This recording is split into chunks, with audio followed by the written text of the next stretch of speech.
Em relação a volumes e a capacidades pulmonares, a gente tem que volume é a quantidade de ar envolvida no processo de inspiração, ou seja, quando colocamos o ar para dentro do nosso corpo, ou a expiração, que é o ato inverso, ou seja, que é quando a gente coloca o ar para fora. A capacidade é a quantidade de ar que compreendem 2 ou mais volumes. Então, no primeiro momento, o que é que a gente deve ter em mente?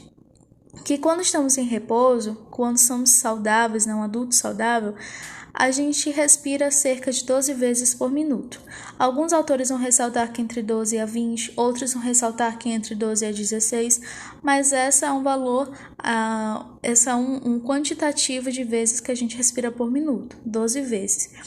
E cada ato de inspirar e cada ato de expirar, a gente movimenta aproximadamente 500 ml de ar para dentro e para fora dos pulmões, que é o que a gente chama de volume de ar corrente, que é o que eu vou explicar em um outro momento. Pronto, o momento chegou. Uau!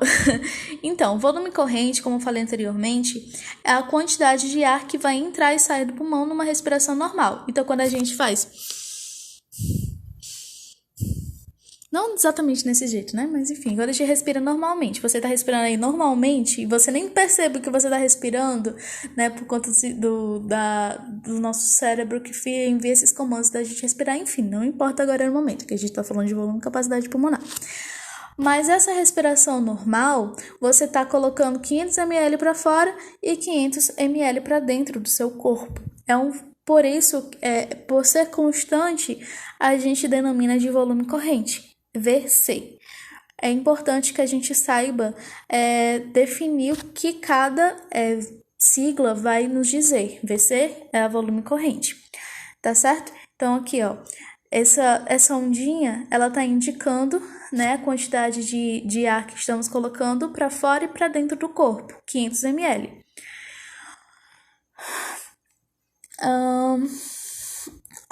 Outro ponto, né, em relação a isso que a gente deve ter em mente é a ventilação minuto. A ventilação por minuto, que é VM, olha, lembrando, né, da sigla novamente, VC, volume corrente, VM, a gente vai ter a ventilação minuto. A ventilação minuto é o volume de ar que a gente inspira, que a gente coloca para o nosso corpo, e a gente expira, ou seja, que a gente tira do nosso corpo por minuto. Por isso essa denominação de ventilação por minuto. Então, ela vai ser igual, né, a frequência respiratória multiplicada pelo volume de ar corrente. O que isso quer nos dizer? VM, ventilação minuto, vai ser igual a 12 respirações por minuto. Lembra que eu falei anteriormente que essa é a quantidade de vezes que a gente respira por minuto? Pois bem, então vai ser igual a 12 respirações por minuto vezes, né, 500 ml por respiração, que é o que está retratando, né, o volume corrente. E essa divisão, essa multiplicação, ela vai dar um resultado de 6.000 ml, ou 6 litros. Que isso também está entregado com a capacidade pulmonar, que é a que a gente vai falar em outro momento. Então, vocês estão vendo aí, volume de reserva inspiratório, VRI, é a quantidade máxima de ar que pode ser inspirada além de inspiração normal. Então, a gente está respirando aqui, normalmente, certo? Eu tô aqui respirando, não tô forçando nem nada. Mas vai chegar um momento que eu vou fazer... Esse movimento que eu faço isso, a partir do momento que eu faço isso, eu tô colocando mais ar para dentro do corpo.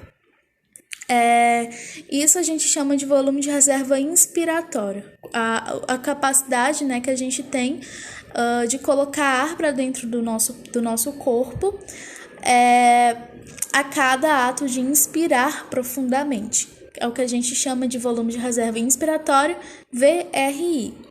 A quantidade máxima de ar que pode ser inspirado além de inspiração normal. Isso dá um total de 3.000 ml. Então, vocês estão vendo aí VC, volume corrente. E aí eu faço esse... Quando eu faço isso, o volume ele vai aumentar, que é o que a gente chama de VRI, que vocês conseguem visualizar na imagem. Tudo bem?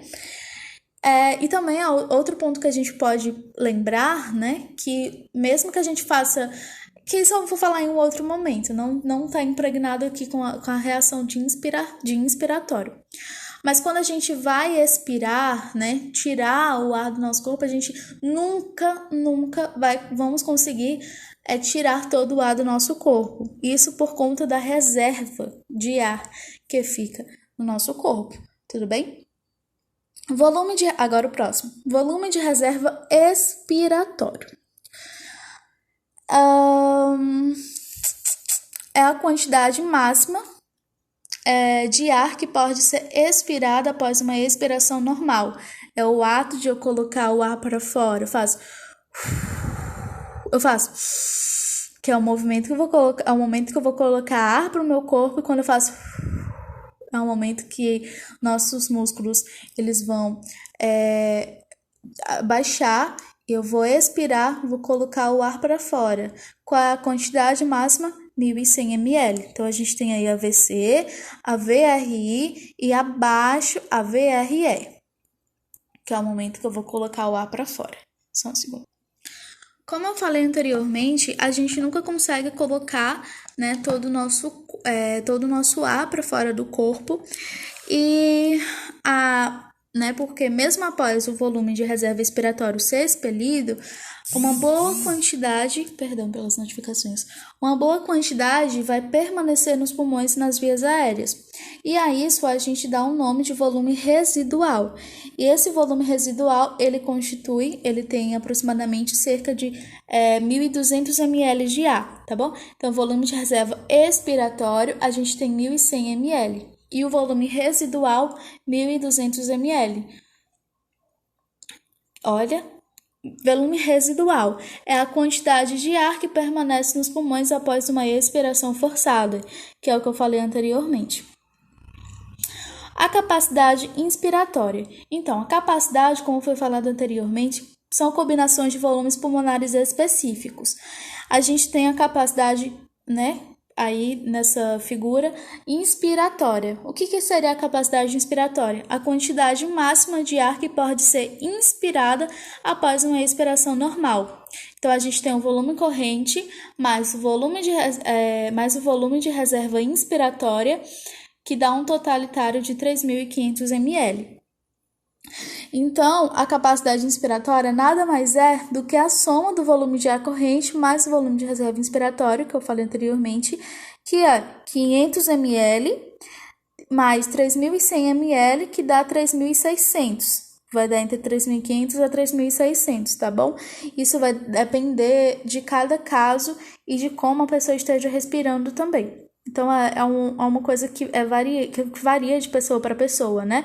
A gente tem até os atletas que têm uma respiração muito diferente das pessoas sedentárias e tudo mais, né? Então, falei sobre a capacidade inspiratória, agora vamos para a capacidade residual funcional.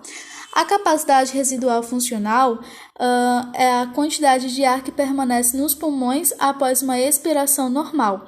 A gente tem a soma, do volume residual mais volume de reserva expiratório. O que isso quer dizer? Que a gente tem 1.200 ml, que advém do volume residual, mais 1.200 ml que vem do volume de reserva expiratório. Isso vai dar um total de 2.400, mas como eu falei anteriormente, pode variar e cair para 2.300 ml.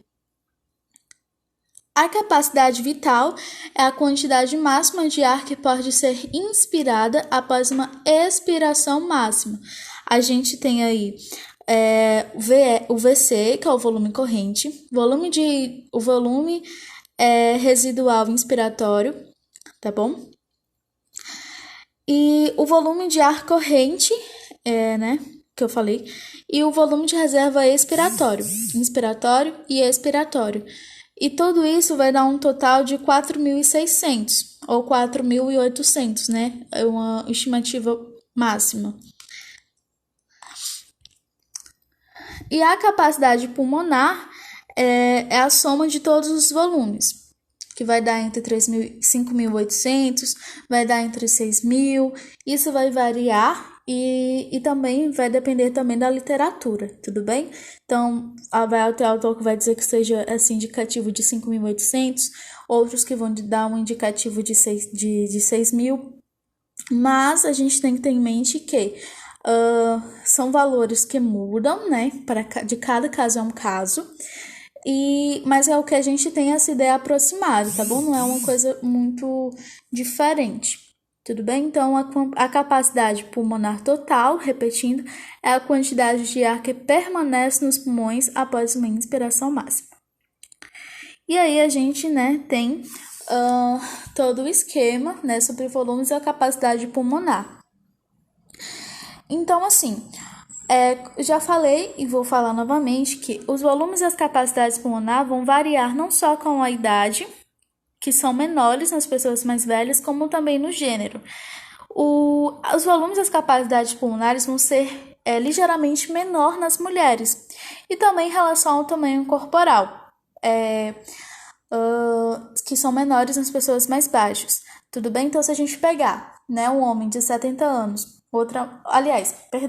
se a gente pegar uma pessoa de 70 quilos e um homem, né, e uma mulher de 70 quilos também, a gente vai ter uma diferença em relação à mulher. O homem vai ter o seu valor e a mulher vai ter um valor abaixo do dele, em relação ao dele, tudo bem? Porque vai ser variável em relação com a idade, com o gênero e com o tamanho.